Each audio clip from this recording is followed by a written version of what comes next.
Bem, bom dia a todos vocês, felicito pelo evento. Quero dizer que é um privilégio participar dessa conferência estadual por dupla razão.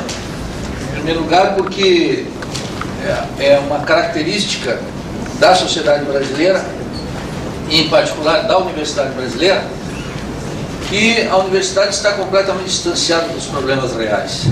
E os chamados intelectuais, na sua imensa maioria, eles, na prática, são assessores do poder, de qualquer poder.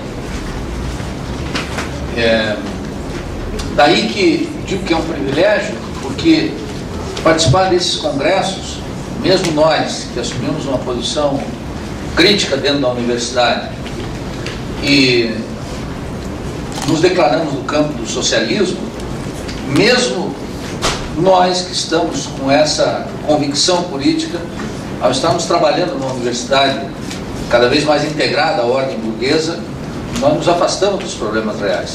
Não é uma questão de sentir-se companheiro de luta. O fato é que a vida concreta é que vai determinando a vida real. Daí é muito importante para mim participar. Agradeço o privilégio e a confiança do convite. Em segundo lugar, porque é mais uma oportunidade que nós temos de fazer uma análise crítica da situação brasileira, da difícil situação brasileira, e quem sabe contribuir com vocês nessa arrancada de campanha salarial no momento em que um conjunto de trabalhadores no Brasil se mobilizam. Queria dizer para a Terezinha, pessoal, que me incluísse como delegado aí da delegação de Joaçaba. E mais concretamente como a ala esquerda da delegação de Joaçaba. Bem, eu tenho 45 minutos, vou ser rigoroso nesse aspecto. Quero dizer o seguinte: em 1994 se estabeleceu um pacto de classe na sociedade brasileira. Esse pacto de classe soldou uma aliança entre a burguesia industrial, quer dizer, o capitalista industrial, nacional e estrangeiro, o capital comercial, os comerciantes, etc., os grandes comerciantes, o capital bancário e uma parte dos trabalhadores situados nos fundos de pensão. Na prática, 3.200.000 trabalhadores. Estou falando aqui de uma categoria, concretamente, tem funcionário do Banco do Brasil. Esses companheiros estão integrados nesse pacto de classe. O fundo de pensão depende, na prática, em grande medida, hora mais, hora menos, da valorização financeira dos ativos e tem que entrar no grande jogo do chamado Plano Real. O Plano Real é esse pacto de classe entre as classes dominantes. O que sobrou para nós?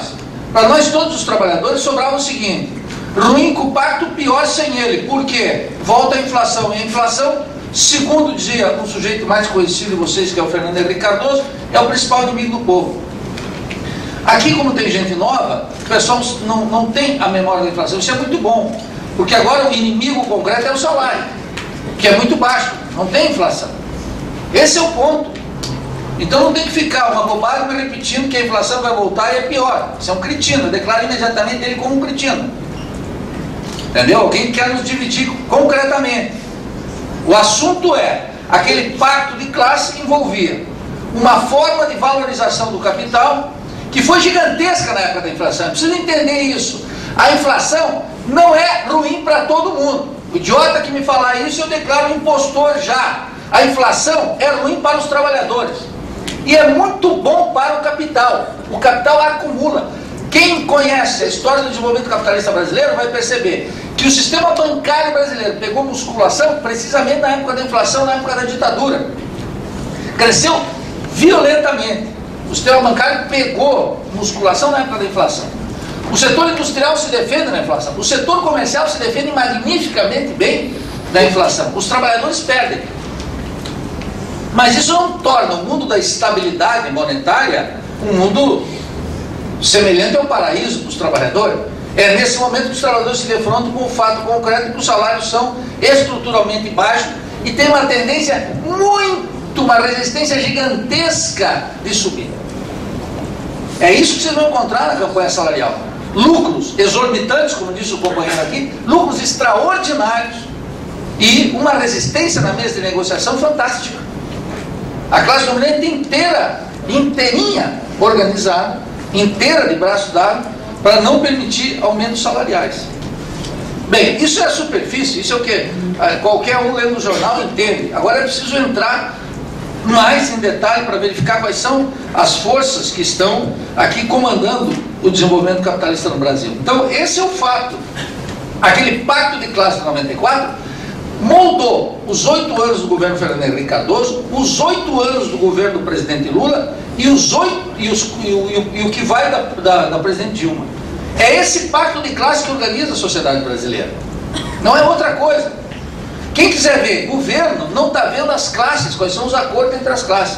O convite que eu faço para vocês é que observem quem mandava durante os 8 anos do presidente FHC, quem manda nos 8 anos, quem mandou nos anos do governo do presidente Lula e quem está mandando no período que vai da presidente Dilma. Essa é a questão. Os trabalhadores precisam entender isso, tirar suas pequenas paixões partidárias e observar esse jogo das classes sociais que estão aí, em que alguns enriquecem e outros se empobrecem. Então, essa é a dinâmica essencial. Bem, esse pacto de classe tinha 3 postulados básicos, que é preciso dizer aqui. Primeiro postulado básico, um superendividamento estatal, sem precedentes na história do capitalismo brasileiro. Vou dar alguns dados para elucidar isso. Quer dizer, quando Fernando Henrique Cardoso assume o Ministério da Fazenda em junho de 94, a dívida interna era de 63 bilhões de reais. Quer dizer, um montante que nós poderíamos reunir aqui nossas poupanças e pagar essa dívida. 63 bilhões de reais é nada. É nada. Nada. Tem que ter claro. Pequeno parênteses. O Brasil está abobado. Abobado, porque vê muita televisão, escuta muito Miri Leitão, Arnaldo Jabor, e vê, é muito abobado. É tão abobado que esses programas aí do Big Brother, eles têm uma função extraordinária na cabeça de todos vocês. Vocês pensam que estão fora? É em cima de vocês que eles vão. Vendendo a ideia de que tem um novo milionário no Brasil, o cara que ganha 1,5 milhão de reais. 1,5 milhão de reais não é de grana, é para vocês, são todos pelados, ou para nós na universidade que somos pelados. Agora, 1,5 milhão quer dizer, não abobem, 1,5 milhão é nada, 2 milhões é nada, 4 milhões é nada. E os caras ficam ali, em massa, 80 milhões. De pessoas vendo aquela bobajada e dizendo assim, tem um novo milionário. Eu quero resgatar aqui o sentido de grandeza econômica, financeira. Entendeu? E ainda mais para bancário. Se bancário não souber isso, não é um motorista lá, com meu amigo Freitas, que vai saber. Então o que acontece aqui? Bem, essa dívida era de 63 bi. Nada. Fernando Henrique, depois de 8 anos de mandato, deixou essa dívida em 740 bilhões de reais. Multiplicou por 10. 8 anos depois, com o presidente Lula, essa dívida foi multiplicada por 2. Chegou a 1 trilhão e 400 bilhões, sem contar a dívida do Tesouro. E agora, com a dona Dilma, com a dívida do Tesouro, está chegando quase a 3 trilhões de reais. 3 trilhões. Então, essa situação econômica, essa rapinagem, essa ciranda financeira que tem aí, ela não aparece na forma de inflação gigantesca, mas ela aparece na forma de superendividamento estatal, que vai cobrar seu preço, inexoravelmente. Quem vai pagar? Vocês, Leãozada. Vocês que vão pagar. A maioria do povo que vai pagar. Não pense que essa conta está sendo montada e depois vai ter alívio. Quem pensar isso não está nesse planeta. Pega uma passagem, naquele bonde danado, e vai para outro lugar, porque aqui vai ter que pagar. Então, um superendividamento estatal. Esse endividamento estatal criou o que os liberais da Folha de São Paulo, esses jornais horrorosos, chamam de a República Rentista. A República Rentista significa o seguinte, que os bancos estão ganhando violentamente com os títulos da dívida pública. Se vocês pegarem os dealers, aqueles 13 dealers que fazem os leilões da dívida pública, aqueles são tudo bancos.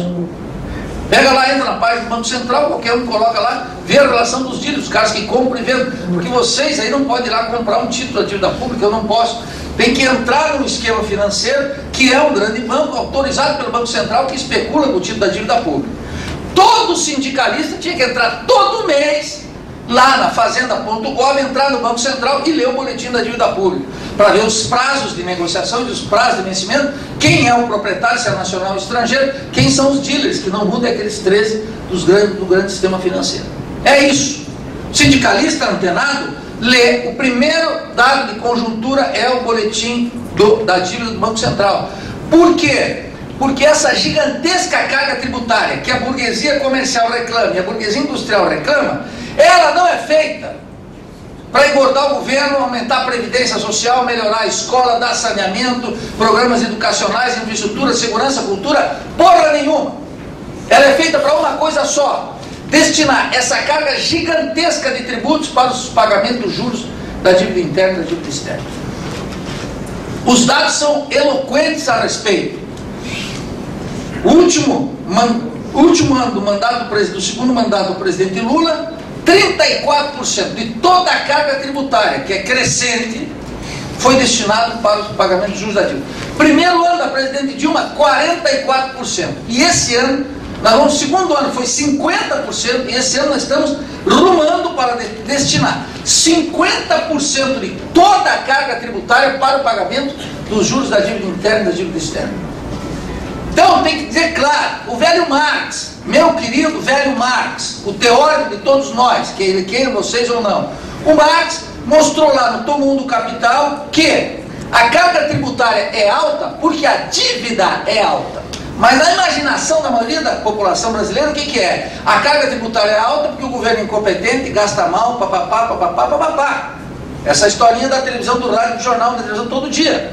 A carga tributária é elevadíssima porque a dívida é gigantesca. Essa é a primeira questão. Você veja que os capitalistas são astutos. O capital comercial, você não vê uma federação do comércio criticando insistentemente o juro alto. Ele dá uma pancadinha e ele sai. Vocês vão ver a Federação das Indústrias aqui criticando os juros elevadíssimos. É anedótico. Uma ação combinada do capital agrário, do capital bancário e do capital industrial contra os banqueiros, vocês não vêem. Não observam. Por quê? Porque tanto o capital comercial, o capital agrário e o capital industrial também estão especulando com os títulos da dívida pública. Esse negócio de que quem especula é banqueiro, esse é o rei dos especuladores, mas tem seus sócios menores. Todo o setor comercial, grande parte do setor industrial e grande parte do latifúndio, essa coisa horrorosa chamada agrobusiness, que ninguém que tenha 2 moléculas de consciência pode falar essa palavra, essa expressão, é latifúndio. Os fazendeiros, esses horrorosos, que fizeram do Brasil um grande, imenso latifúndio exportador, essa gente está especulando com os títulos da dívida pública. Eu posso depois no debate dar os dados, etc. Aqui eu tenho que passar o recado em linhas gerais, dar um esquema de interpretação do que é o desenvolvimento capitalista no Brasil.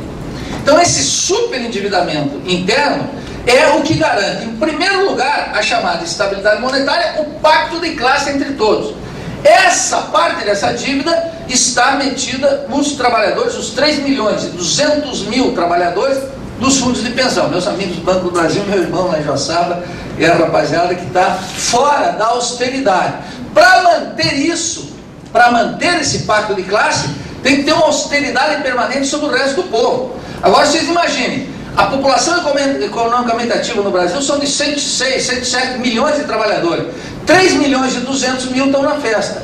Ocorre que esses setores, Petrobras, Banco do Brasil, etc., Eletrosul, eles são os mais organizados da sociedade brasileira, sindicatos mais fortes. Eles estão associados a esse pacto.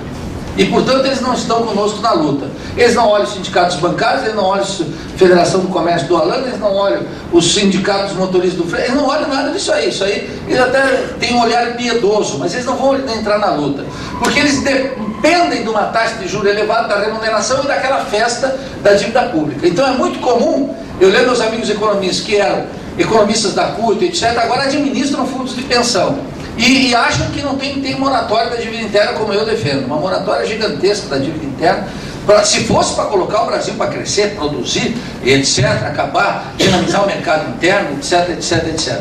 Então essa é a primeira característica que muito pouca gente analisa e não está dando importância, esse superendividamento gigantesco do Estado brasileiro. Junto com isso, eu tenho que só mencionar, porque eu quero me ater a outras duas coisas que para a campanha salarial é mais importante, é que começou a ocorrer uma revitalização do endividamento externo brasileiro, privado, não estatal. Por quê? Uma taxa de juros elevadíssima. Os capitalistas brasileiros, banqueiros, capital comercial, capital industrial, inclusive latifúndios, vão lá fora e pegam recursos no mercado internacional a juros muito baixos. A taxa de juros nos Estados Unidos é próxima de zero, no Japão é negativa, na Europa descambou, tudo está lá embaixo. Pegam esses recursos, endividamento privado, trazem para o Brasil, passam para o Banco Central, que acumula divisas gigantescas, mais 300 bilhões de dólares, paga um custo financeiro do Tesouro gigantesco para manter essas dívidas, essas reservas extraordinariamente altas, fazem as operações necessárias aqui, redescontam, pagam lá fora e trabalham com o diferencial da taxa de juros. Eu não sei por que vocês não se dedicam a isso, que é muito melhor ficar trabalhando numa agência bancária, com aquele gerente que tinham, com aquele presidente que é inaceitável e com aqueles salários que merecem ser destruídos. Obrigado. Nessa greve. Então o que eu quero dizer? Todo mundo está nessa festa de pegar empréstimos lá fora a juros muito baixos, passar aqui, internalizar esses recursos, pagar aqui o que tem que se pagar, volta lá fora e ganha com o diferencial. Imagina, pega-se empréstimo lá fora, 0,5%, 0,8%, 1%, coloca aqui, ganha-se 8,5%, paga-se, devolve, é uma festança. Sem sair de casa, E qual é o resultado? Dívida pública crescente, que tem gasto financeiro, e dívida privada externa também crescente. O endividamento cresce no Brasil. Esse é um ponto fundamental. Como é que aparece? Olha, os brasileiros quer dizer o seguinte, são capitais brasileiros, depositados no estrangeiro, quase 300 bilhões de dólares nesse momento. Os dados que eu estou dando aqui, tudo dado do Banco Central do Brasil. Não trabalho com nenhum dado do Partido Comunista, do PSTU, do PSOL, é tudo. Se tivesse uma outra transação mais radical, eu gostaria, mas não tem. Está todo mundo moderado, pedindo voto, essas coisas. Ninguém quer tratar de revolução social. Acho que vamos arrumar o capitalismo votando. Só na cabeça do curumbo mesmo. O que acontece?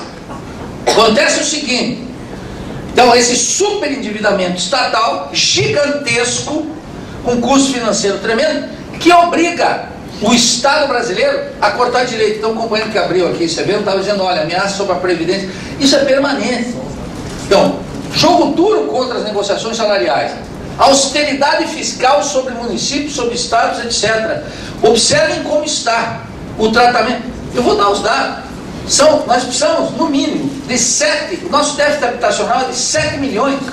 Imagine, ontem a dona Dilma estava inaugurando 2.000 casas, que tem na hora do Brasil, 2.000 casas.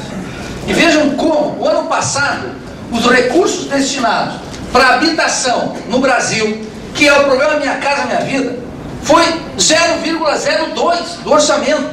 Quer dizer, o principal programa do governo, da presidente Dilma, que está destinado a erradicar a pobreza no Brasil, que essa é a promessa da presidente, tem um programa habitacional minúsculo, uma nós.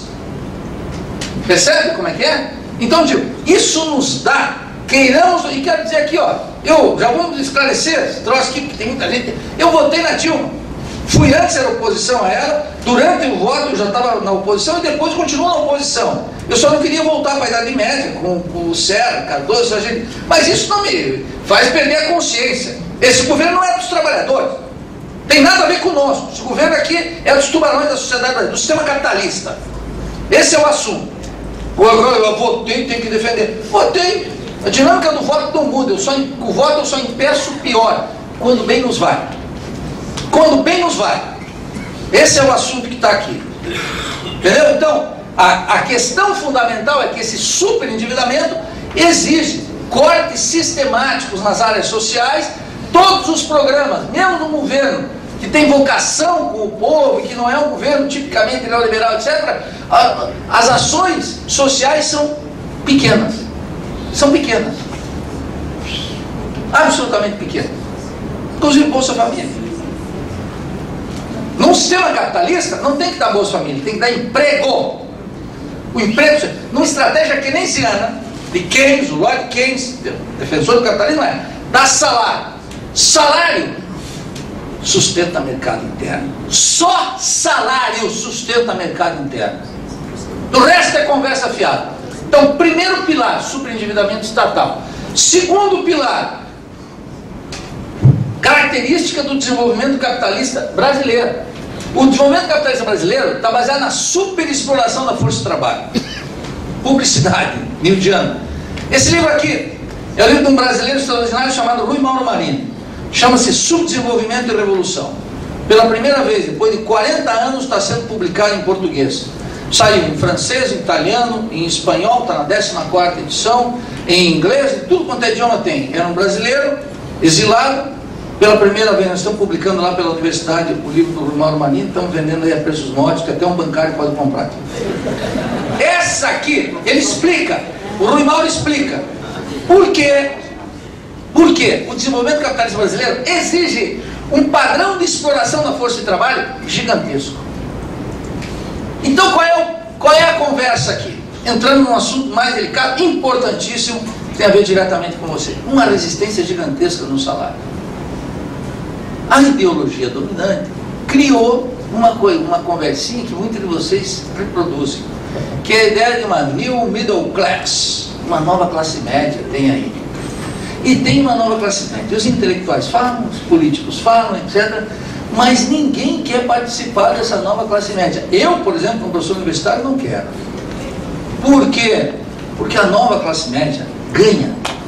Olha só. A nova classe média ganha até 3 salários mínimos, R$ 1.500. Eu estava dando uma conferência para os comerciais que estão aí fazendo a campanha salarial. Eles estão lutando para o piso aqui em Santa Catarina, 742.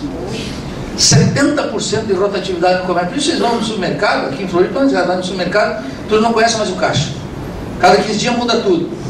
Talvez lá em Joçaba a estabilidade um pouquinho maior, mas lá o capitalismo também é muito exuberante. Então o que acontece? Esse é o padrão. O desenvolvimento capitalista no Brasil, portanto, como mostra o Rui Mauro Marini de maneira clara num texto de 1969, está baseado na superexploração da força de trabalho. Superexploração da força de trabalho não cria nem nova classe média e nem turbina mercado interno. Porque nos Estados Unidos, na França, na Inglaterra, na Alemanha, nos países centrais, no Japão, etc., mercado interno significa, sabe o quê? Salário alto. Só salário alto. Como é que foi feito nos Estados Unidos? Nos Estados Unidos foi salário elevado e protecionismo no mercado interno. Por que você acha que tiveram a guerra de secessão nos Estados Unidos? Porque o norte queria a liberdade dos negros no sul, etc. Isso não tem o menor sentido. É porque o norte era protecionista e o sul, que trabalhava na agricultura, queria exportar grãos. Já começou a ligar o Tico com o Teco, exportar matérias-primas para a Inglaterra. Os industriais do norte diziam assim, de jeito nenhum, nós vamos fazer um protecionismo, fechar o mercado interno, os salários são altos, tudo que a gente colocar aqui vai começar um mecanismo interno. Salário alto com produção, o capitalista faz o quê? Começa a inovar em ciência e tecnologia, para tirar trabalhadores, e aí começa o ciclo virtuoso. Fizeram a guerra de secessão, cortaram a cabeça dos latifúndios do sul e declararam o país não livre da escravidão e com o mercado interno protegido. É assim que faz capitalismo. Foi assim na França, foi assim na Inglaterra, foi assim na Alemanha, só tem esse jeito. Capitalismo é protecionismo. Não tem nada de livre comércio, é uma bobagem olímpica na cabeça de gente alienada e de gente que está a favor dos Estados Unidos. Ignorantes, pai e mãe, ou safados, que estão ganhando dinheiro, propaganda medida do livre comércio, que é bom, melhora, e até a Virgem Maria fica melhor, mais pura se o livre comércio, é tudo bobajada. O ponto é protecionismo e salário elevado. Salário elevado significa o seguinte, que esse salário com protecionismo, os trabalhadores só compram produtos nacionais, percebe? Não tem produto estrangeiro. De tal maneira que é o seguinte, o nacionalismo lá nos Estados Unidos pega aquela elevação do salário e fica com os capitalistas. Os trabalhadores, quando gastam o quê? Compram roupa, sapato, tudo coisa aí. Se der dobrar o salário nosso, alguém vai viajar para Miami? Ninguém, todo mundo vai começar a arrumar ali, faz um puxadinho na casa, gasta cimento, tudo assim, salário baixo, não tem. O que isso levou no Brasil, gente? que 76% da população economicamente ativa... Chegou um vereador. Eu sei, já estou lembrando como é que pode. Chega atrasado e ainda vai sair todo mundo cumprimentando todo mundo. 70% da população economicamente ativa ganha até 3 salários mínimos, R$1.500. Isso significa o quê? Que quando impulsiona, num país que tem 20% da população que controla 80% da renda e 80% da população que consome 20% da renda nacional, significa o seguinte: eis o êxito do Bolsa Família, que amplas regiões do país, que estão muito miseráveis, porque 11% da população economicamente ativa no Brasil ganha até meio salário mínimo. Então, quando dá a Bolsa Família aí, explode o consumo naqueles setores da indústria ligeira: sapato, tênis, roupa, cueca, chapéu, papapá.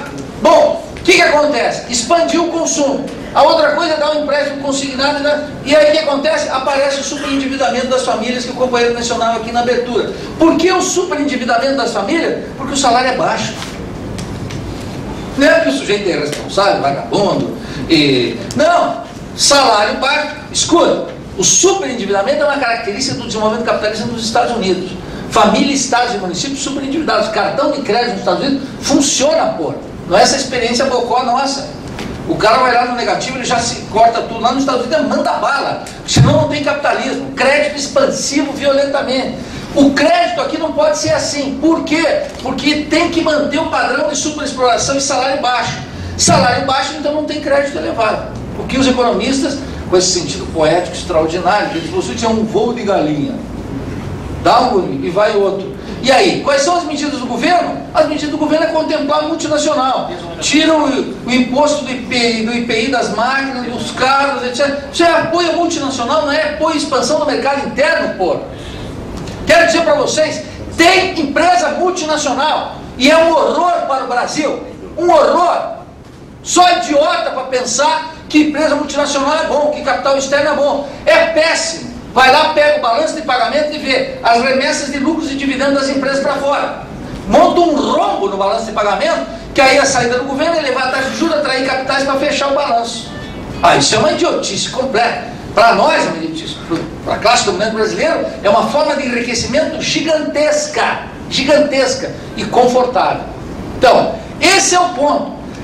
Primeira característica, superendividamento estatal. A segunda, superexploração dos trabalhadores. De tal maneira que não teremos mercado interno para assegurar uma expansão capitalista sustentada ao longo do tempo duradouro. Não tem como fazer, exceto se mexêssemos na política de distribuição de renda, que tem que estar baseado no aumento vertiginoso do salário real, de incorporação de ganhos de produtividade e redução da jornada de trabalho. Coisa que, se vocês falarem, isso significa que eles vão dizer que o sistema cai, o sol não nascerá amanhã, no domingo não haverá fla-flu, vai diminuir o ar, o planeta vai incendiar e os idiotas todos vão aceitar. Tal como os fazendeiros diziam, os proprietários de terra diziam no século passado que a abolição da escravatura significava a inviabilização do Brasil. Fala em redução da jornada de trabalho para ver. Que tinha que ter já. Ganho de produtividade elevadíssimo. Não se incorpora no salário, teria que incorporar na redução da jornada de trabalho. Redução da jornada de trabalho sem redução do salário. Vamos deixar claro. Porque redução da jornada de trabalho com redução do salário significa só redução da jornada. E do salário. E o sujeito continua com tudo igual. Tem que comprar até a ração do cachorro igual. É tudo igual. Reduzir o salário e jornada significa que reduziu o salário. E o sujeito não vai nem conseguir outro emprego. Como é que numa cidade dessa aqui o sujeito vai trabalhar em outro lugar? Não tem como. É simplesmente redução do salário. Então, a segunda característica fundamental, gente, é essa. O capitalismo no Brasil está montado numa superexploração. Por isso, abandonem o tema de classe média. O Moreira Franco, que é o ministro da Secretaria de Assuntos Estratégicos da Presidência da República, está propondo uma alteração na metodologia. Qual é essa metodologia? Agora a classe média é aquela que incorpora os trabalhadores que ganham até R$1.018. Quer dizer, impossibilitados de acabar com a pobreza, eles alteram essa estatística e redimem todo mundo, vai todo mundo para o paraíso, no papel. R$1.018 já vai participar da classe média. Então peguem um médico, meus queridos joaçabenses, aqueles médicos e aqueles dentistas abobados de Joaçaba, que é os riquinhos da cidade, que estão investindo aonde? Nas fazendas, no agro, no latifúndio. Peguem eles e dizem, escuta, vocês não querem participar da nova classe média 1018? Ele vai mandar te internar, que é o que tu merece. Viu, Aurélio? Tu junto. Porque é o que vocês merecem. O cara vai dizer, escuta, 1018? Então, o que é isso? Então, não tem nova classe média. Isso é um mito mito perverso, destinado a entorpecer a consciência da maioria e fazer algo absolutamente perverso. No Brasil, o que tem que ser dado para os trabalhadores? Dignidade no trabalho. Sabe o que é dignidade no trabalho? Como eu não sou católico, nem evangélico, nem nada, dignidade não tem a ver com nada disso, tem a ver com uma coisa concreta. Os trabalhadores têm que ter seus direitos assegurados aqui, nesse vale de lágrimas que é esse país aqui, nesse capitalismo dependente. Então temos que ter saúde, educação, transporte, habitação. É isso que precisa. Não precisa padrão de classe média. O que é padrão de classe média? Um forno de micro-ondas e a televisão? Duas coisas inúteis.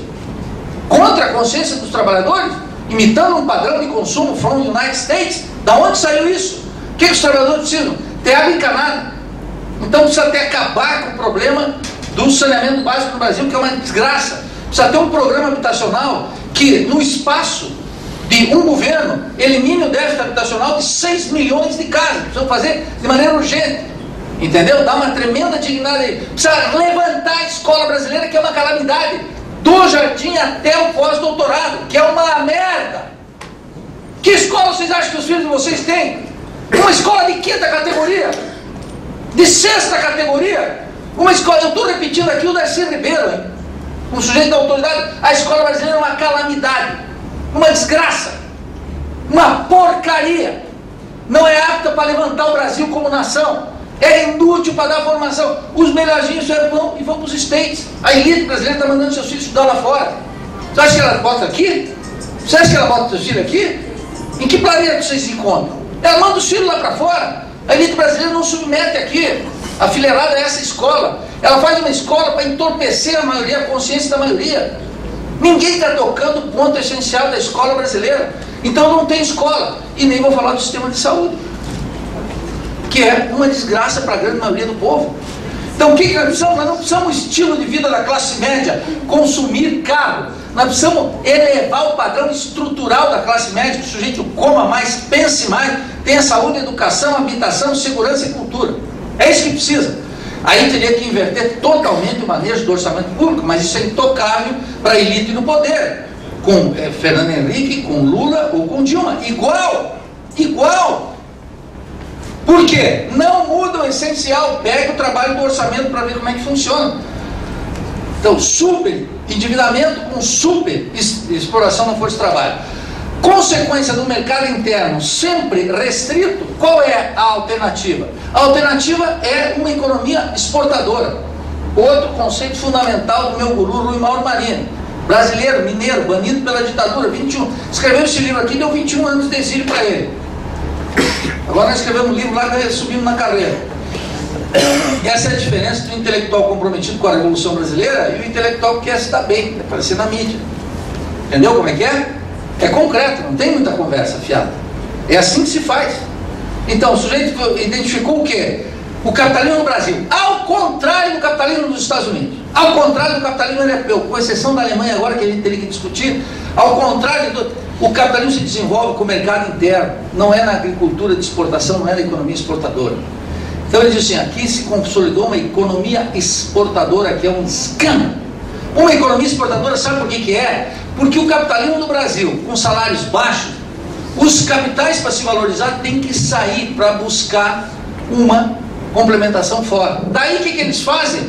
Tem uma ação brasileira do subimperialismo. O Brasil começou a comer, em vez de lutar pela integração latino-americana com Hugo Chávez, com Evo Morales, com Rafael Correa, com Cristina Kirchner, com Daniel Ortega, com Raul Castro, com a América Latina que está se levantando, o Brasil vê esses países não como integração latino-americana, mas como mercado para seus produtos. leva uma ação subimperialista. Então daí Odebrecht, até a Caixa Econômica está lá na Venezuela, cumprindo uma função boa de bancarização, etc. Mas a Caixa é estatal, está sob controle. Maria Fernanda tinha 2 neurônios funcionando e fazia as coisas. Mas, em geral, a ação das empresas brasileiras nos países latino-americanos é uma ação subimperialista, destinada a complementar essa necessidade de lucros elevados. Fora, o que nós estamos vendo? Um conjunto de empresas brasileiras realizam seus lucros fora. E outras estão pegando, que não são empresas brasileiras, são empresas multinacionais, instaladas no Brasil, que utilizam o Brasil como plataforma de exportação para os demais países latino-americanos. A configuração dessa economia exportadora, que parece como um orgulho para muitos, é um desastre para o país. Porque na medida em que os lucros das empresas se consolidam fora, significa que podem manter os salários internamente controlados. O lucro não depende de sua realização no mercado interno. E é por isso que a gente vê aqui no Brasil 2 esferas de consumo muito claras. Uma esfera baixa, que todo mundo consome, etc., e uma esfera alta. Observem, é fácil, vejam. Nesse último período que todo mundo está tendo carro, o que a elite fez?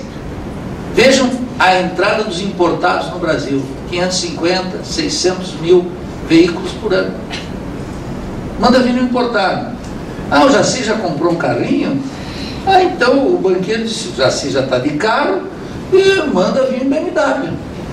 É aí que nascem os importados. Os importados cumprem a função de recordar que vocês são plebe.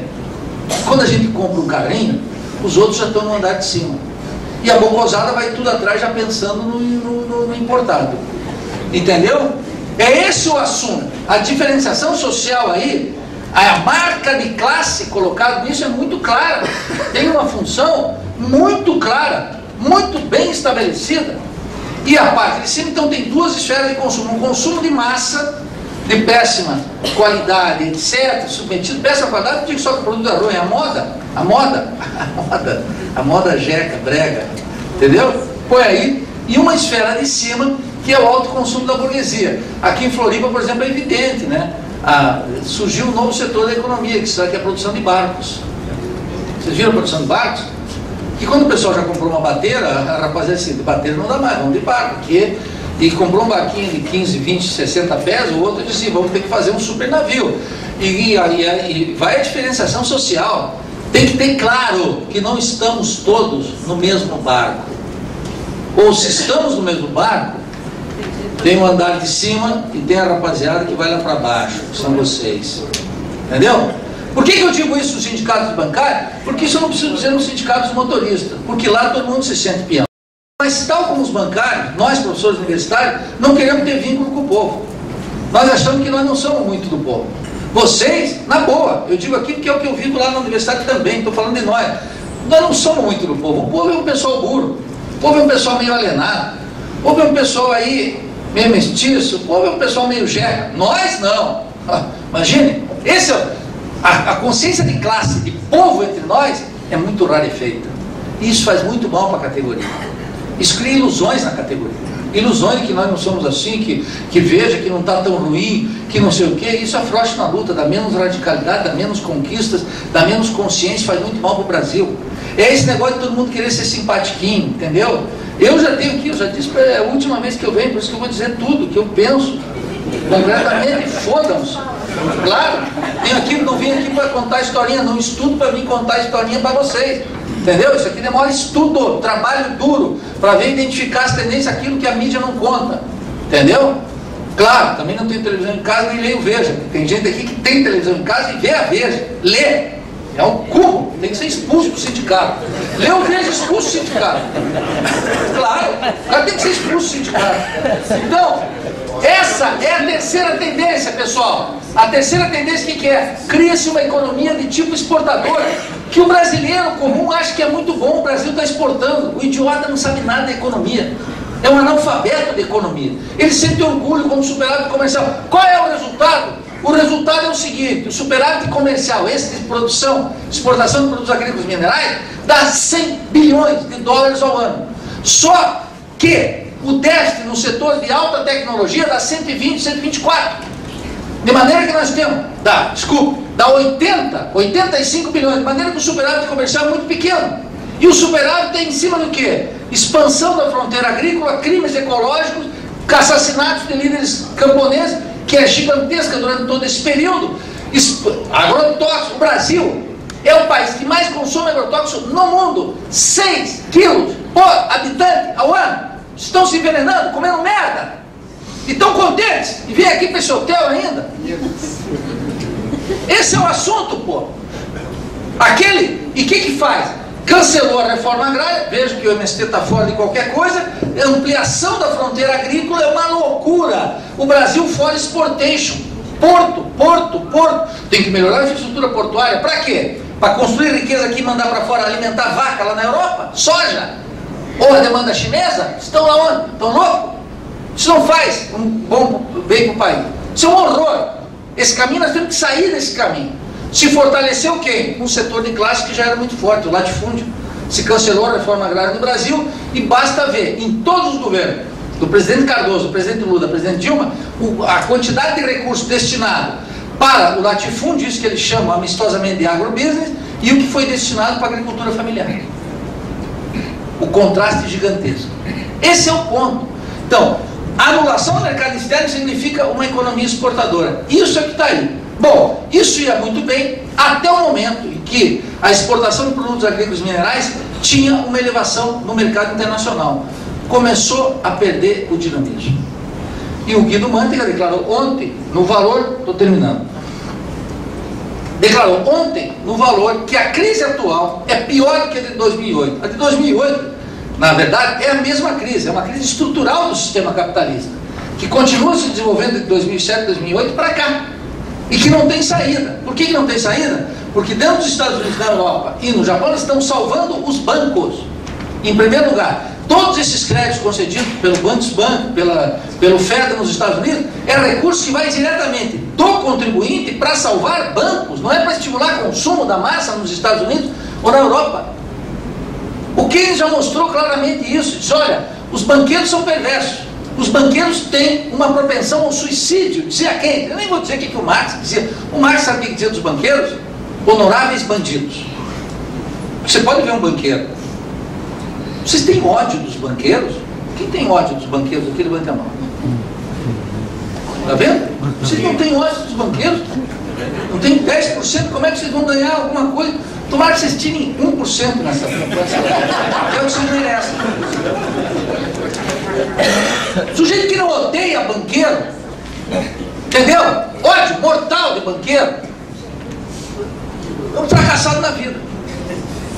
É isso que vocês vão ser. É o que merecem também. Não merecem mais do que isso. Quer dizer, o Keynes dizia... Aplausos depois, por favor. Olha aqui, ó. O Keynes dizia o seguinte, claramente, o seguinte, olha, banqueiro tem propensão ao suicídio. Quando eles se arruinam tão profundamente que a primeira coisa feita pelos governos para salvar a sociedade é salvar os banqueiros.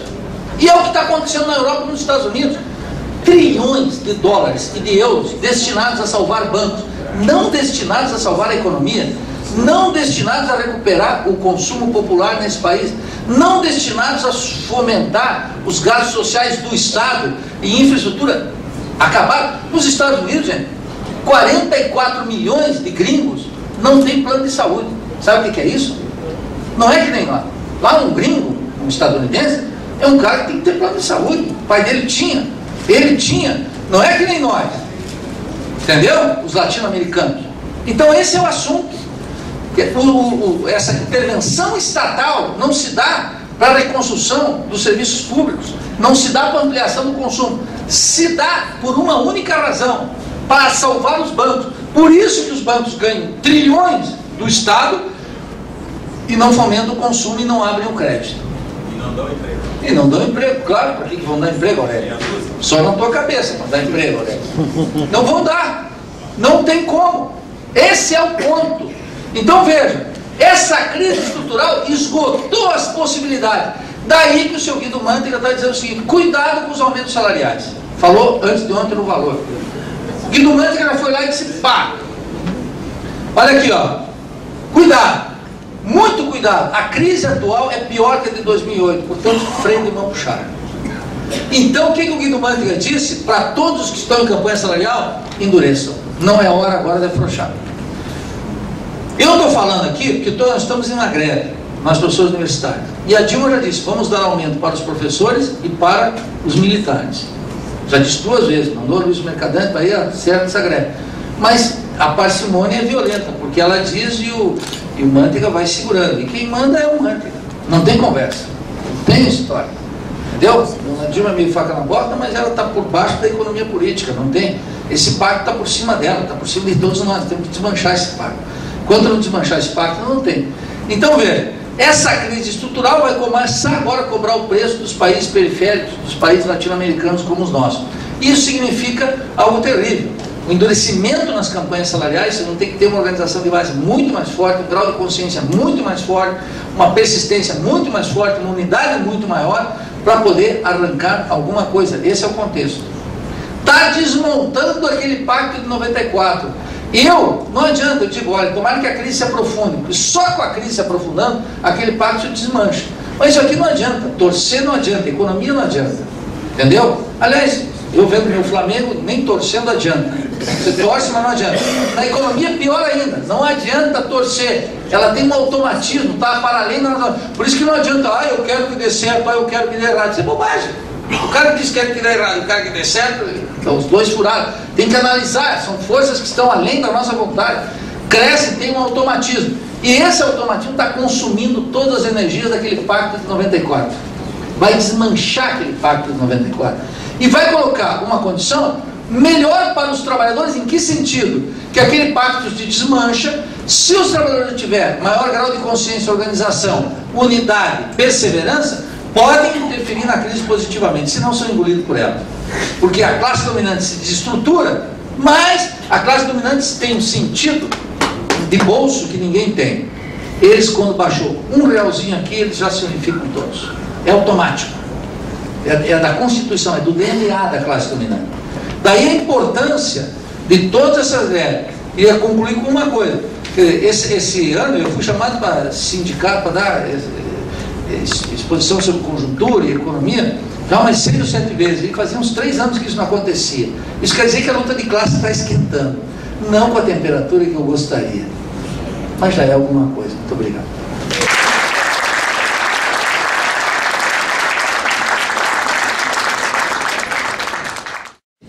Quem vai explicar para a massa da população que é uma falácia a redução da taxa de juros? Você veja a função política da atividade sindical e da greve. Isso é o papel do presidente, professor. Veja, não só do presidente. Esse presidente está muito velho e cansado. Eu quero dizer o seguinte: veja, a importância do sindicato para além da luta salarial. É nessa hora, o sindicato explicar em cada praça catarinense, greve, em toda agência bancária, preparar um documento especial, um panfleto, que mostre por que não reduziu a taxa de juros na ponta. Quais são os inúmeros mecanismos que os banqueiros têm de uma redução nominal da taxa de juros, a discussão das tarifas, do cheque, de toda a relação do sistema bancário para oferir lucros exorbitantes e continuar fazendo com que o lucro cresça. Percebe? Então, essa é a função política do sindicato. Luta pelo salário e explica um mecanismo fundamental da economia política. Isso é uma tarefa intelectual decisiva no meio de uma campanha salarial. Então, para atacar o tema da taxa de juros, e aí tem que esclarecer, sabe quem são os primeiros a ser esclarecidos? Aqueles que podem explicar, que são os próprios bancários. Esclarecer a própria categoria de qual é o mecanismo da taxa de juros, qual é o lucro bancário de cada banco, mas um documento, uma cartilhazinha. Essa greve tem que parir essa greve.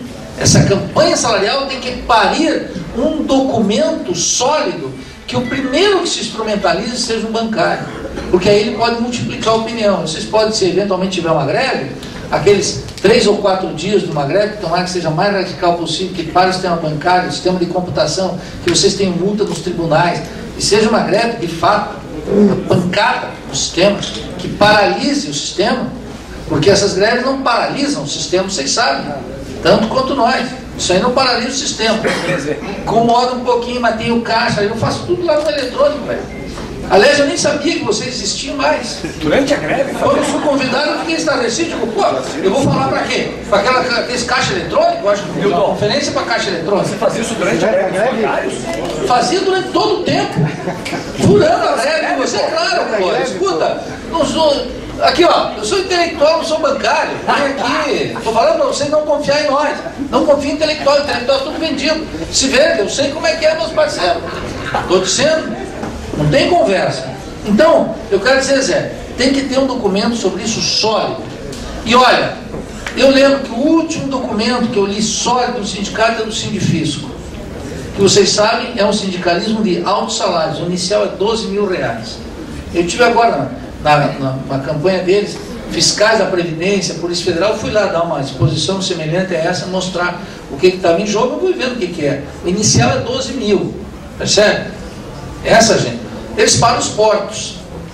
Eles paralisam os portos. Então eles estão fazendo toda quarta-feira uma atividade que paralisa o porto. Isso é prejuízo na veia, isso aí manda ajeitar logo. Sacou como é que é? Então acho que essa é a questão fundamental, nem me atrevo mais não. Do Bruno aqui eu queria dizer o seguinte, olha, o pessoal volta para a universidade. O meu sindicato é um sindicato peleiro. O meu sindicato não está afiliado no ANTES, do Sindicato Nacional, nem no PROIFES, que é outra entidade peleira. O atraso do sindicato da Universidade Federal de Escandinávia é tal que se desvinculou de todas as entidades nacionais. Agora vem uma greve nacional. Agora a gente conseguiu mostrar para a direita e para 600 professores doutores novos que nunca participaram de uma greve a importância de um sindicato nacional. Mas ele tem que passar pela prática. Antes eu estava lá no boletim, nas listas, dizendo, olha, o sindicato é importante. Mas não adianta, é arar no deserto. Agora que eles entram, ganhando pouco, doutorezinhos, entram todos e começaram a ver que não dá para pagar as contas, etc. Aí eu entrei e disse, olha, sindicato nacional é fundamental. Aí tu, claro, realmente. Mas quem é esse professor doutor novo, Bruno? É um sujeito que fez o doutorado nesses últimos anos, da miséria política, do neoliberalismo, da alienação. Então, ele volta para lá e pega esse curso de administração. É verdade, vai pegar um curso de administração, a universidade está feita em imagem e semelhança dos interesses da burguesia brasileira. A universidade não foi feita para o povo, nem a graduação, nem a pós, nem o mestrado, nem o doutorado, nada. Está feito para a elite. O que nós estudamos lá é como esfolar a massa, como alienar o povo. É para isso, como manter o Brasil do jeito que está. É isso que se estuda majoritariamente. Nós estamos lá. Tem uma minoria crítica. Por isso que nós fizemos esse trabalho aqui, que é o Crítica à Razão Acadêmica, que é a crítica da universidade contemporânea. O professor, você acha que quando eu faço esse discurso lá, nós somos bem-vindos? Só que é o seguinte, nós não temos inibição nenhuma, temos convicção, vamos lá, falando para o professor, e tem um estudo atrás sistemático, não tem como negar. Vou dar um exemplo para vocês, que é muito importante que vocês saibam. Vamos estender aqui 3 minutos. É o seguinte: o que é a cor da Universidade Brasileira? É o seguinte, vocês vão mandar os filhos de vocês para lá. Não é só que o Bruno está voltando. É pior, vão mandar os filhos para lá. Então o que é essa universidade? Quer ver alienação tecnológica em alto nível? Todo mundo é doutor. Formado no mundo inteiro. Os professores trabalham feito condenados. Vou dizer, trabalho feito condenado. Encontrei um amigo, do curso de jornalismo, se aposentou. Falou comigo e disse assim, e aí, Bico? Se aposentou? Falei assim, e aí? Parou de beber? Ele falou, parei de beber, cara. Está lendo mais? Estou lendo muito mais. Sabe o que é isso? É que no trabalho é alienação. Já ensinou Marx. Mas vocês não leem Marx. Vocês acham que Marx vai comer criancinha? Tem que ler Marx. O trabalho é alienação. O professor é alienado. Ele pode ser doutor em física, doutor em sociologia, doutor em antropologia, doutor em história, e é um alienado política que não tem a ver uma coisa com outra. O título de doutor não tira o caráter alienante, Bruno, tu sabe? Vou dar um exemplo. Os professores, lá nós temos que publicar textos, que chamam papers, em revistas. Se publica numa revista chamada, por eles, de internacional, ganha mais pontos. O que é uma revista internacional? Eu nunca vi na minha vida, eu olhei por tudo quanto é parte do mundo, eu nunca vi uma revista internacional. Eu vi revista francesa, revista alemã, revista estadunidense, revista grega, mas uma revista internacional eu nunca vi. Depois eu descobri que não existem revistas internacionais. Existe uma revista germânica, uma revista estadunidense, francesa, que o professor alienado aqui considera uma revista internacional. Mas não tem revista internacional. Muito bem. Ele publica lá. Ele é levado a publicar. Quanto mais ele publica, mais pontinho ele ganha para o programinha de pós-graduação. O do direito, nota 7 na CAPES. Tá bom? Publica pra cacete. Alienation em grande escala. Por quê? Vou dar o exemplo que o ministro Aloysio Mercadante, de Ciência e Tecnologia, deu na comissão do Senado. Existe no Brasil uma planta chamada copaíba. Quem já ouviu? Levanta o braço. A copaíba é analgésico, anticancerígeno, tem um conjunto de propriedades. 97% de toda a pesquisa sobre a copaíba, autores brasileiros. Publicados onde? Nas revistas consideradas pela cabeça alienada do professor como internacional. É uma revista gringa, francesa, inglesa. Quantas patentes brasileiras? Zero. Zero, pô. 97, tudo que se publica. O que faz? O professor alienado brasileiro, doutor em biologia, vai para o meio da Amazônia, pesquisa, pega as propriedades, vai para o laboratório, traz, publica o resultado da pesquisa numa Review for International, qualquer coisa, lá nos States. Lá nos States tem um sistema, empresa, estado, universidade. Eles desenvolvem a pesquisa com o nosso paper daqui, com o paper da Malásia, com o da África, junta tudo lá em cima, patenteia o remédio, manda para a farmácia. O professor alienado precisa de uma receita de copaíba, vai e compra, e está comprando algo que ele produziu com as mãos dele, e ele não percebe, é o fetichismo da mercadoria, que o Marx explica. O fetiche, que ele produziu aquilo, aí ele paga caríssimo por parte do trabalho dele, que ele nem identifica que está ali dentro, sai com o peito empinado lá, publiquei numa revista dos Estados Unidos. Porra, sou foda. Publiquei aqui meu programa mais 7 pontos. E vira assim, um mês ele está com o peito estufado, que é um pavão alienado. Um pavão alienado. Um imenso pavão alienadíssimo. E ele paga pelo remédio que ele nem vê parte do trabalho dele ali. Mas eu vejo nas contas nacionais, quando começou o Plano Real, nós pagávamos 260 milhões por patentes e royalties. Sabe quanto é que foi ano passado? 3 bi. Não deixou de crescer. E segue crescendo. Então nós contribuímos com a Universidade Brasileira para a grandeza dos países centrais. E o presidente da CAPES confunde produção científica, que é produção de patentes, com publicação de artigos. E os professores publicam artigos. Então nós estamos publicando tudo pela editora Insular de Floripa. Aí os caras dizem, qual é a editora? Eu digo, a Insular de Floripa. Ah, não, tem que ser uma editora nacional. Ah, não. E a Insular de onde é? Não, tem que ser nacional. É que nem, dou um exemplo aqui, não se angustie, já vamos terminar.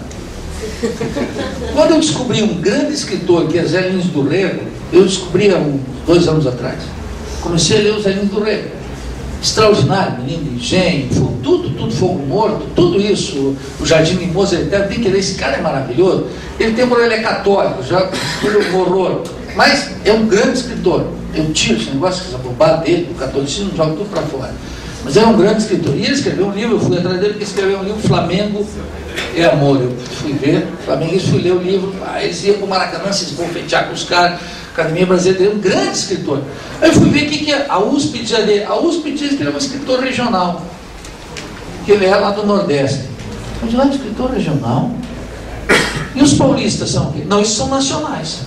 O cara está escrevendo como Prado, Paulo Prado. Ah, não, isso é um nacional. Escreveu em São Paulo, é nacional, escreveu na Paraíba, é regional. É assim, o professor está alienado, ele acha que tem que ser como Kant, um cidadão do mundo. Idiota nem sabe quando Kant disse isso. E nem sabe que o Kant nunca saiu da cidade dele, lá na Alemanha. Mas é um cretino. Então, alienado. Então, o que eu quero dizer para vocês? O alienado, eu vim aqui, Bruno, descer a lenha nos bancários. Sabe onde é que eu tiro que vocês são alienados? É lá, da minha raça, da minha pele, eu corto na minha própria carne. É lá que eu descobri a alienação. Por isso que eu estou dizendo que aqui é pior ainda. Mas eu vim aqui, então, quero te dizer claramente, porque me convidou. Eu estou dizendo um sindicato pelego. Vocês estão numa condição melhor, não tem um sindicato pelego. Mas vocês têm que criar uma nova prática, eu não sei como é que vai ser. Não sei como é que vai ser. Mas eu estou alertando para o problema. Vocês vão ter que inventar aqui. Entendeu? Então, queria dizer para vocês finalmente que eu agradeço o convite por estar aqui. Foi um prazer voltar depois de muito tempo. Eu até achei que estava sendo boicotado. Eu achei que eu estava vetado. Aliás, não é só aqui. Eu falei para o pessoal da CUT lá, briguei, mas vocês da CUT me veem porque eu sou marxista. Só que na hora de explicar, liberalzinho, social-democrata, isso aí ninguém explica porra nenhuma, porque não sabe explicar. Somos limitados. E também no estudo também. Então eu quero dizer o seguinte, é um privilégio ter estado aqui, agradeço imensamente o convite e volto